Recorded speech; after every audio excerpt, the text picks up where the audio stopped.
The Sports Time Podcast. For the AL, it has to be Mike Trout. I feel like every year he's been the best player in baseball for like 10 years. He's going to go down as one of the best of all time. The only problem is the Angels that, they never put a good team around him. This year, they're a little bit better. And then NL, I feel like there's a couple players, Acuna and Bryce Harper, maybe DeGrom too. You throw DeGrom in there, but right now I'd go with Acuna. It's a long season though. If DeGrom keeps playing like he is, I'd throw him in there as well. He could win a Cy Young and win the MVP.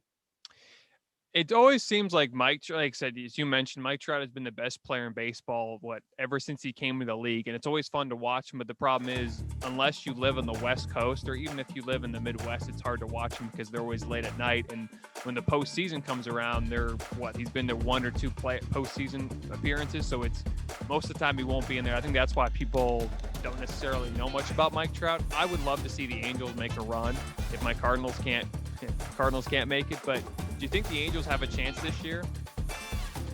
I mean, when you look at their roster, you're like, okay, they have Rendon, they have Trout, they have Shohei Ohtani, who he's an absolute stud out there. He can pitch, and I think he's leading the league in home runs, or at least tied, something like that with 9 or 10. And Joe Madden at manager, obviously, he's known for winning. He did it with the Rays, he did it with the Cubs. He's a really great manager. But I hope they do. And with Mike Trout playing at MVP level, they certainly could be up there with the best teams. They're obviously in a tough division. I feel like we could say any division's tough because baseball is just that competitive.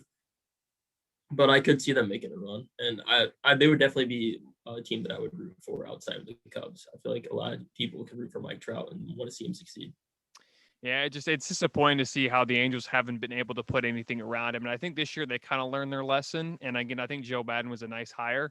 I just don't know if really the Angels can do much because, again, they're just every year it seems like we want to see them succeed, except they don't really do much because all they have is Mike Trout. But it'll be fun to watch if the Angels can finally make the playoffs and maybe make a run. Thanks for listening to the Sports Town Podcast, or the STP Pod for short. If you want to check out more videos of the Sports Town Podcast, click on the left. If you want to subscribe to the channel, click on the right.